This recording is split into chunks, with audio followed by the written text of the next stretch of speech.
बहुत पुराने समय की बात है। जनकपुर नामक गांव में बंसीराम नाम का एक लकड़हारा रहा करता था। वो बहुत गरीब था।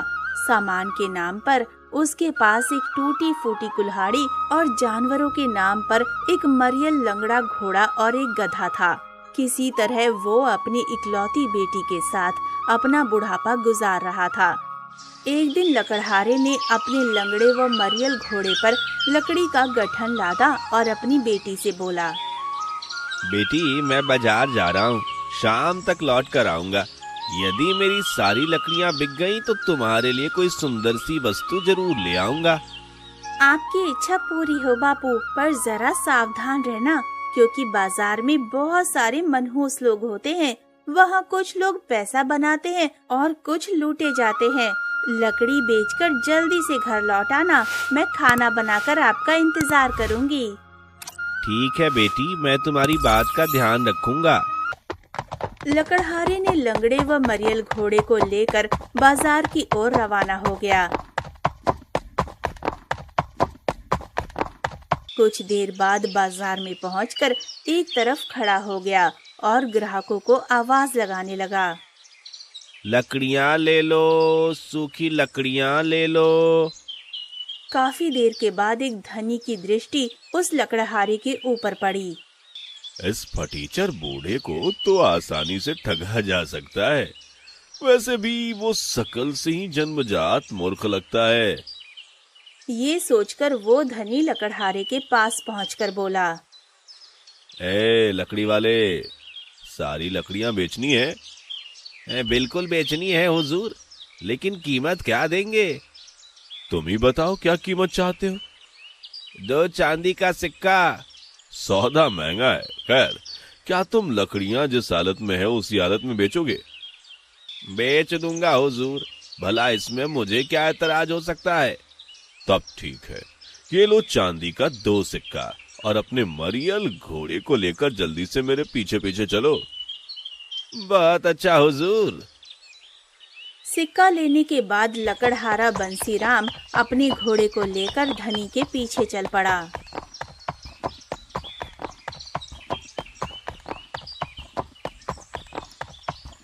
बड़ी किस्मत से आज कमाई अच्छी हुई है, सोचते हुए बंसीराम धनी के पीछे चला जा रहा था। कुछ देर बाद धनी लकड़हारे को लेकर अपने घर पहुंचा। लकड़ियां यहीं छोड़ दो और तुम जाओ। जैसी हुजूर की आज्ञा, कहकर लकड़हारे ने जैसे ही घोड़े से लकड़ियां उतारने की कोशिश की, तब ए कमबख्त लकड़हारे, रुक जाओ। ये तुम क्या कर रहे हो? हुजूर, मैं तो घोड़े से लकड़ियां उतार रहा था ताकि घोड़े को ले जा सकूं। अरे बदमाश, क्या तुझे सौदे की शर्त याद नहीं जो तूने लकड़ियां बेचते समय मुझसे मंजूर की थी? कैसी शर्त हुजूर? मैं कुछ समझा नहीं। मैंने तो आपको 2 चांदी के सिक्के के बदले सारी लकड़ियां बेची। सारी लकड़ियां ही नहीं, बल्कि सिक्के के बदले तूने मुझे अपना घोड़ा भी बेचा है। क्या तूने इस शर्त पर लकड़ियां बेचना स्वीकार नहीं किया था कि लकड़ियां जिस हालात में है उसी हालात में बेचेगा? धनी की बात सुनकर बंसीराम के होश उड़ गए। हुजूर, आप ये क्या कह रहे हैं? शर्त के मुताबिक अब ये घोड़ा मेरा है। तुझे अपनी कीमत मिल चुकी है, इसलिए तू यहाँ से चलता बन। नहीं नहीं, ऐसा मत कहिए हुजूर, मैं गरीब आदमी बर्बाद हो जाऊंगा। लकड़हारा बहुत गिड़गिड़ाया, लेकिन धनी ने उसकी एक ना सुनी, बल्कि उसने आसपास के लोगों को भी इकट्ठा कर लिया। देख लो भाइयों, इस लकड़हारे की चालाकी। पहले सौदा किया, अब मुकर रहा है और सीना जोरी कर रहा है। क्या ये रहम करने योग्य है? नहीं नहीं, बिल्कुल नहीं। फिर इस गुस्ताख के साथ क्या व्यवहार करना चाहिए? भैया, मेरी मानो तो इसे सरपंच जी के पास ले चलो। हाँ हाँ, यही ठीक रहेगा। लोगों के कहने पर धनी व्यक्ति ने लकड़हारे को सरपंच जी के पास ले गया, जो कि उस धनी का घनिष्ठ मित्र था, और उसने सरपंच को सारा किस्सा सुनाया। सारी बात सुनकर सरपंच जी ने अपने मित्र के पक्ष में ही फैसला सुनाया। लकड़हारे को अपने सामान की पूरी कीमत मिल चुकी है और उसने ग्राहक की शर्त मानी है, इसलिए दोष इसी का है। अब घोड़े पर उसका कोई अधिकार नहीं। ओह, यहाँ भी मुझे न्याय नहीं मिला। बेचारा बंसीराम अपने जले नसीब पर आंसू बहाता हुआ जब अपने घर पहुंचा तो बापू, ये तुम्हारी आंखों में आंसू कैसे? सब ठीक तो है ना? क्या बताऊं बेटी, हमारे तो भाग्य ही फूटे हैं। वैसे ही मेरे पास धन के रूप में कुछ नहीं था। आज हमारा लंगड़ा घोड़ा भी हाथ से निकल गया। बंसीराम ने सारी आपबीती माला को सुनाई। सारी बातें सुनकर माला ने अपने पिता की हिम्मत बढ़ाते हुए कहा, तुम जरा भी चिंतित मत हो बापू, सब ठीक हो जाएगा। भगवान के घर देर है पर अंधेर नहीं है। खाना खाकर दोनों बाप बेटी सो गए।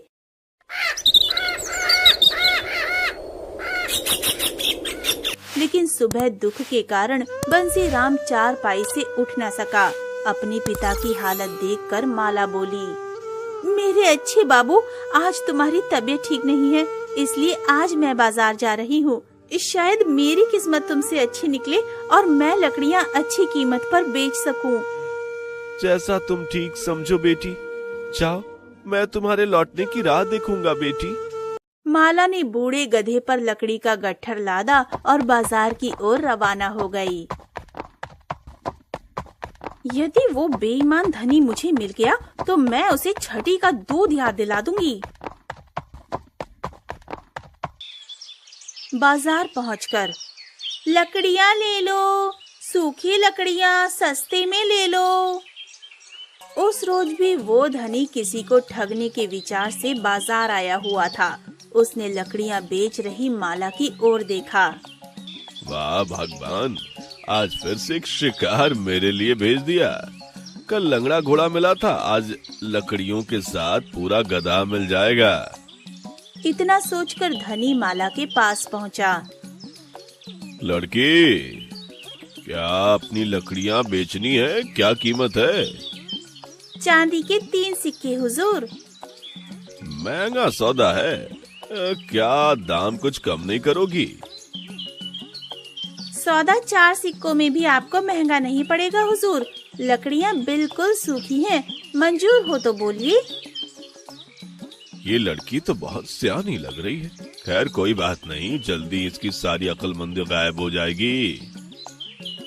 धनी सोच ही रहा था कि माला बोल पड़ी। क्या सोचने लगे हुजूर? जल्दी बताइए, वरना मैं किसी दूसरे ग्राहक को आवाज दूं। ठीक है, मुझे 3 सिक्कों में सौदा मंजूर है, लेकिन ये लकड़ियाँ जिस हालत में है उसी हालत में बेचनी होगी। क्या तुम्हें मंजूर है? धनी की बात सुनकर चतुर माला चौंक उठी। तो ये वही बेईमान धनी है। आज इसकी खैर नहीं, ऐसा बदला लूंगी कि जीवन भर याद रखेगा। माला सोच ही रही थी कि तभी धनी बोल पड़ा। अरे लड़की, जवाब जल्दी दो, मेरे पास फालतू वक्त नहीं है। ठीक है हुजूर, बेच दूंगी, लेकिन मेरी भी एक शर्त है कि आप भी मुझे पैसे उसी हालत में देंगे जिसमें वे होंगे। माला की बात सुनकर धनी मन ही मन चौंक उठा, लेकिन फिर किसी विचार के आते ही मुस्कुराता हुआ बोला, ठीक है, मुझे तुम्हारी शर्त मंजूर है। देर न करके अपने गधे को मेरे पीछे पीछे हाँक चल। माला भी अपने गधे को सेठ के पीछे पीछे लेकर चलने लगी। बेईमान कहीं का अपने आप को बड़ा होशियार समझ रहा है। जब वास्तविकता सामने आएगी तो खून के आंसू रोएगा। माला सोचते हुए धनी के घर पहुंच गई। हुजूर, लकड़ियाँ कहाँ रखूं? अरे मूर्ख लड़की, तूने क्या सौदा किया था? शर्त भूल गई या मैं याद दिलाऊं? कहा था लकड़ियां मुझे उसी हालत में चाहिए जिस हालत में है, यानी गधे समेत मैंने लकड़ियां खरीदी थी, इसलिए तुम्हारा गधा भी अब मेरा है। चलो अब इस गधे को उस खंबे से बांध दो। ओह, मैं तो ये शर्त बिल्कुल ही भूल गई थी, माफी चाहती हूँ। अभी गधा बांध ही देती हूँ। और माला ने चुपचाप गधे को खंबे से बांध दिया। आपका हुक्म मैंने पूरा कर दिया हुजूर। लाइए, अब मुझे भी मेरी कीमत दे दीजिए। जरूर जरूर, लो संभालो अपने सौदे की कीमत। ठहरिए हुजूर, ये आप क्या कर रहे हैं? सौदे के हिसाब से आपने लकड़ियाँ जिस हालत में थी उसी हालत में खरीदी और लकड़ियों के साथ साथ मेरा गधा भी आपको मिल गया। लेकिन आपने मुझसे भी तो ये वादा किया था कि आप पैसे उसी हालात में देंगे जिस हालात में वे होंगे। इसलिए इस समय वे आपके एक हाथ के साथ हैं। अतः आप सिक्कों के साथ साथ अपना एक हाथ भी मुझे दीजिए और शर्त और सौदे के मुताबिक आपको ऐसा करना ही होगा। लाइए, सिक्कों के साथ अपना एक हाथ भी दीजिए। माला की बात सुनकर धनी के होश उड़ गए। क्या बक रही है लड़की? बक नहीं रही सेठ जी, बल्कि न्याय की बात कर रही हूँ। आपको सिक्कों के साथ अपना एक हाथ भी देना होगा। तुम्हारी ये मजाल, मैं कहता हूँ निकल जाओ मेरे घर से। ऐसे नहीं सेठ जी, अब तो मैं यहाँ से अपना हक लेकर ही जाऊंगी। और माला जोर जोर से चिल्लाने लगी, भाइयों बहनों, मेरी बात सुनो, मुझे इस बेईमान सेठ से न्याय दिलवाओ। हे भगवान, यहाँ तो लेने के देने पड़ गए। अरे बेटी सुनो तो, मेरी बात तो सुनो। अब तो मैं सिर्फ एक ही शर्त पर आपकी बात सुन सकती हूँ सेठ जी, कि आप पहले अपना एक हाथ काट कर दीजिए। अरे बेटी, हाथ के बदले मैं तुम्हें एक घोड़ा, तुम्हारा गधा, सारी लकड़ियाँ और इन सबके साथ 4-4 चांदी के सिक्के भी देने को तैयार हूँ। भगवान के लिए लोगों को इकट्ठा मत करो। माला भी अपनी जिद पर अड़ी थी। नहीं सेठ जी, मुझे ये सब चीजें नहीं, बल्कि तुम्हारा एक हाथ ही चाहिए सेठ जी। लगता है आज ये 2 टके की छोकरी मेरा सत्यानाश करके ही छोड़ेगी। माला और धनी का शोर सुनकर देखते ही देखते आस पड़ोस के बहुत सारे व्यक्ति वहां जमा हो गए और माला ने उन्हें सारी बात सुनाकर अंत में बोला, अब आप सभी फैसला करें कि शर्त के मुताबिक मुझे सिक्कों के साथ साथ इसका एक हाथ भी मिलना चाहिए या नहीं। जरूर मिलनी चाहिए। हाँ मिलनी चाहिए।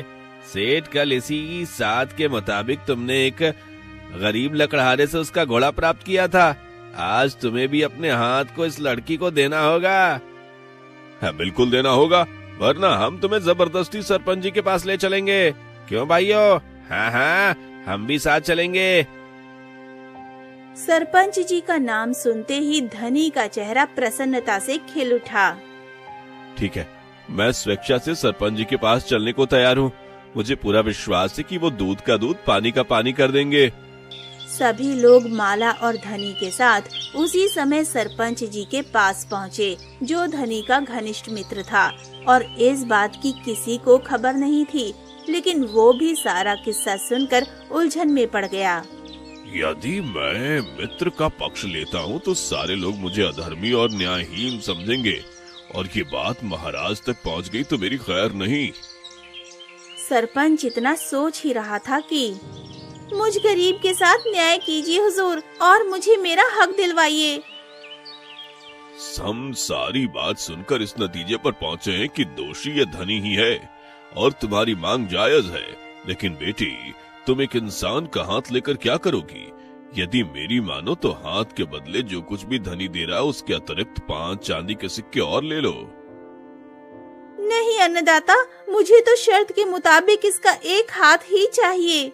सरपंच ने माला को बहुत समझाया तब। ठीक है हुजूर, यदि आप कहते हैं तो मैं 50 सोने के सिक्कों के बदले अपना दावा वापस ले सकती हूँ।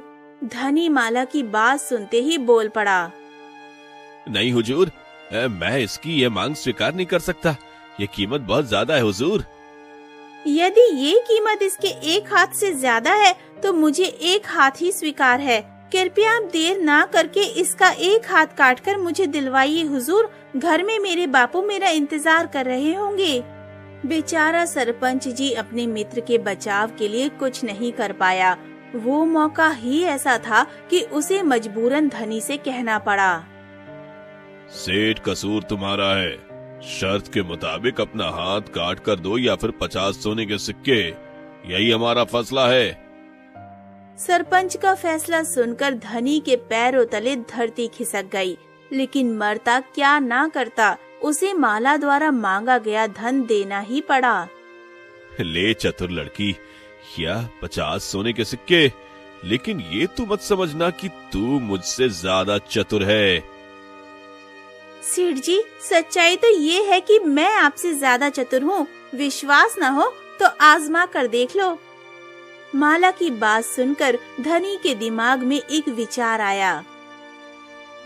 चिड़िया स्वयं ही जाल में फंसने को तैयार है, क्यों ना दूसरी चाल चलकर अपनी 50 स्वर्ण मुद्राएं वापस ले ली जाए। कुछ पल सोचकर धनी बोल पड़ा। अरे बेवकूफ लड़की, यदि तुझे अपनी चतुराई पर इतना भरोसा है तो लगा ले एक शर्त।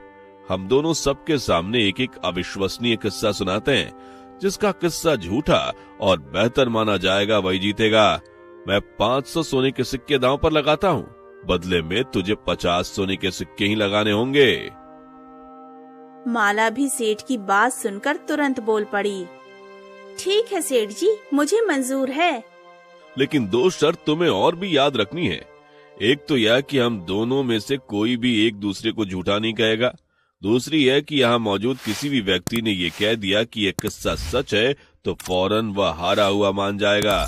अब बोल, तू तैयार है? मैं इन दोनों शर्तों पर भी आपसे चतुराई का मुकाबला करने के लिए तैयार हूँ सेठ जी। उनके मुकाबले के बारे में सुनकर सरपंच जी भी अपने मन की प्रसन्नता को छुपाता हुआ तुरंत बोल उठा। मैं और गांव वाले तुम दोनों के बीच फैसला करने को तैयार हैं। अपना किस्सा सुनाओ। सरपंच का इशारा समझ धनी मन ही मन प्रसन्न हो उठा और अपनी कहानी सुनाना शुरू कर देता है। एक बार मुझे अपने घर में मक्के के 2 दाने पड़े मिले। मैंने उन्हें खिड़की से बाहर फेंक दिया, लेकिन कुछ ही दिनों में उन दोनों से अंकुर फूट पड़ा। 1 हफ्ते में ही मेरी खिड़की के सामने मक्के के पौधे इतने घने और ऊंचे पेड़ों के रूप में उग गए कि उसका एक जंगल सा बन गया। उस मक्के की जंगल में ऊंट सवार और घुड़सवार कोई भी जाता तो कई कई दिनों तक भटकते रहते। हे भगवान, ये कैसा घना मक्के का जंगल है, निकलने का रास्ता ही नहीं दिखाई देता। धनी का किस्सा जारी था। एक बार ऐसा हुआ कि मेरी 10 बकरी मक्के के जंगल में घुस गई और सारी बकरियां गायब हो गई। मैंने जंगल में घुसकर उन्हें कितना ढूंढा, पर बकरियों का नामो निशान तक ना मिला। जब फसल काटने का समय आया तो मेरे नौकरों ने फसल काट ली, लेकिन फिर भी मेरी खोई हुई बकरियां मुझे नहीं मिली। उसके बाद मैंने अपनी बकरियों का ख्याल ही छोड़ दिया। अपने लिए मन भर मक्के का आटा पिसवाकर मैंने बाकी मक्के अच्छे दाम पर बाजार में बेच दिया। जितने की बकरियां थीं, मक्के की फसल को बेचकर उससे दुगुना मुनाफा हो गया। एक दिन मैंने अपनी पत्नी से कहा, अरे भाग्यवान, इतने दिन हो गए मक्के का आटा पिसाए, लेकिन तुमने आज तक मुझे उसकी रोटियां नहीं खिलाई। अजी, अभी बनाकर लाती हूँ, शीघ्र ही। लीजिए, पेट भरकर मक्के की रोटी और सरसों का साग खाइए। वाह, मजा ही आ गया। परंतु अभी मैंने 2 कौरे खाए होंगे कि अचानक मेरे मुंह से बकरे की आवाज आने लगी और मैं पूरी तरह से घबरा उठा। हे भगवान! फिर इससे पहले कि मैं या मेरी पत्नी कुछ समझ पाते, एक बकरी मेरे मुंह से निकलकर कूदी। हाय रे दैया, ये क्या हो रहा है? पलक झपकते ही दूसरी, तीसरी और एक करके पूरे 10 बकरियां मेरे मुंह से निकलकर सामने चलने लगी। अरे, ये तो हमारे मक्के की जंगल में खोई हुई 10 बकरियां हैं। बस यही मेरा किस्सा खत्म हुआ। अब आप सब बताएं मेरा किस्सा कैसा रहा? सरपंच जी तुरंत बोल उठा। मुझे तुम्हारे किस्से पर जरा भी विश्वास नहीं हो रहा है धनी। तुम्हारी कहानी बिल्कुल झूठी है। वहाँ मौजूद सभी लोग भी बोल उठे। हाँ हाँ, धनी की कहानी बिल्कुल झूठी है। ऐसा ना कभी हमने देखा ना सुना। ऐसा कभी नहीं हो सकता सेठ जी। वाह, बन गया काम। लड़की को तो मेरी कहानी को सच बतानी पड़ेगी, वरना उसे हारना ही होगा। धनी इतना सोच ही रहा था कि माला बोल पड़ी। वाह वाह सेठ जी, वास्तव में आपका किस्सा मुझे 16 आने सच लगता है। आप जैसे चतुर धनी लोगों के साथ तो इससे भी कई ज्यादा मजेदार घटनाएं घटती रहती होंगी। ओह, तो मैं जीता। लाओ मेरे 50 सोने के सिक्के मुझे दो और यहाँ से अपना मुंह काला करो। ऐसे नहीं सेठ जी, पहले आप सब मेरा किस्सा भी तो सुन लें, फिर फैसला होगा कि कौन जीता और कौन हारा। ठीक है, तो सुनाओ अपना किस्सा। माला ने अपना किस्सा सुनाना आरंभ किया। एक बार मैंने अपने गांव के बीचों बीच कपास का बीज बोया। अगले दिन उस स्थान पर बादलों तक ऊंचा कपास का पौधा निकल आया और उसकी छाया पहाड़ों पर पड़ने लगी। वाह, इस कपास की पेड़ ने तो इतनी गर्मी में भी पूरे गांव को अपनी छांव के ठंड में रखा हुआ है। सच भाई, उस लड़की ने तो कमाल का पेड़ लगाया है। भगवान उसे खुश रखे। जब कपास पक गई तो मैंने उसे साफ किया और बोरी में भरकर 50 घोड़ों पर लाद दिया। भैया, अब तुम इन कपास को ले जाओ और शहर जाकर सारा कपास बेच आओ। बहुत अच्छा मेरी प्यारी बहना। और मेरा बड़ा भाई अपने घोड़ों का कारवां लेकर शहर की ओर रवाना हो गया। मेरा भाई चला तो गया, लेकिन 5 साल तक मुझे उसकी कोई खबर नहीं मिल पाई। ओह, पता नहीं मेरे भैया के साथ क्या बीती होगी। अब किसको राखी बांधा करूंगी। लेकिन हुजूर, अभी कुछ ही दिन हुए मुझे उड़ती हुई खबर मिली कि रास्ते में किसी सफेद दाढ़ी वाले आदमी ने उसे लूटकर मार डाला। माला की कहानी सुन सरपंच समेत वहाँ के सारे आदमी चौंक पड़े। हाँ हुजूर, बड़ी बदकिस्मत हूँ मैंने तो हत्यारे को ढूंढ पाने की आशा ही छोड़ दी थी, परंतु भाग्य ने मेरा साथ दिया और मुझे उस हत्यारे के बारे में मालूम चल ही गया। क्या, कौन है वो? वो खूनी दरिंदा, वो बेईमान और कोई नहीं हुजूर, यही धनी व्यक्ति है जो सबके सामने खड़ा है। इसने अपने मक्के के जंगल में ही मेरे भाई की हत्या की थी। क्यों, मैंने? तभी सरपंच जी और अन्य लोग चिल्ला उठे। नहीं नहीं, हम तुम्हारी बात को किसी तरह सच नहीं मान सकते लड़की। हाँ हाँ हुजूर, इस लड़की की कहानी बिल्कुल झूठी मालूम पड़ती है। ऐसा कभी सच नहीं हो सकता। हुजूर, यदि मेरी बात झूठ है तो सेठ जी से ही पूछ लीजिए। माला की बात सुनकर बेचारे सेठ की आंखों के सामने अंधेरा छा गया। उफ, बुरा फंसा अपनी ही जाल में। यदि मैं इसकी बात को झूठ कहता हूँ तो मुझे इस चतुर लड़की को 500 सोने के सिक्के देने होंगे, और यदि सच कहता हूँ तो उससे भी बुरा होगा। ये लड़की अपने मरे भाई का हर्जाना मांगेगी, साथ ही रुई से लदे 50 घोड़े भी मुझे ही देने पड़ेंगे, और हो सकता है इनकार करने की दशा में मुझे फांसी पर भी लटका दिया जाए।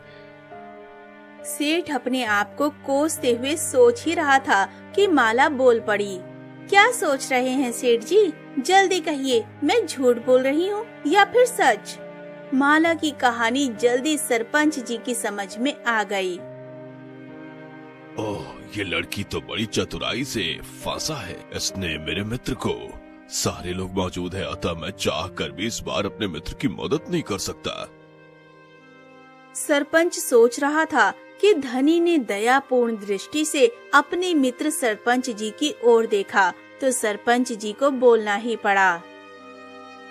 मेरी तरफ मत देखिए सेठ जी, जल्दी से जवाब दीजिए, लड़की सच बोल रही है झूठ? बेचारे धनी के सब्र का पैमाना टूट गया और वो फूट फूट कर रोते हुए चीख पड़ा। भगवान करे तेरी जुबान ही कट कर गिर जाए।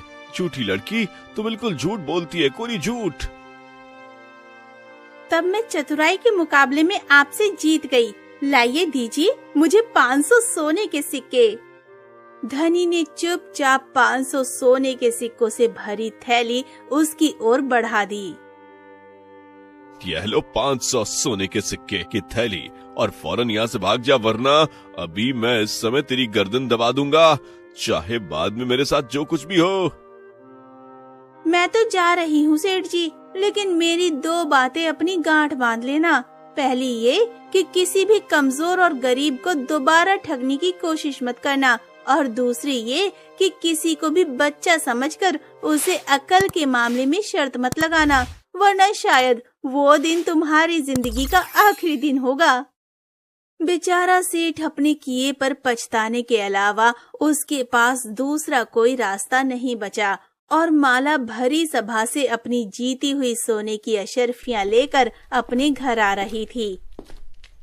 अपनी बेटी को बिना गधे के वापस लौटते देखकर, अरे उसके साथ तो गधा है ही नहीं, कहीं मेरे जैसे उसके साथ भी नहीं हुआ, सोचकर बेचारे लकड़हारे का हृदय किसी अज्ञात आशंका से कांप उठा। लेकिन जब माला ने उसके पास पहुंचकर सारी घटनाएं सुनाई और 550 सोने के सिक्के दिखाए तो लकड़हारे की खुशी का ठिकाना न था। लकड़हारा खुशी से बोल पड़ा, मेरी प्यारी बच्ची, मैं आज तक नहीं जान पाया था मेरी बेटी इतनी समझदार और बड़ी हो गई है।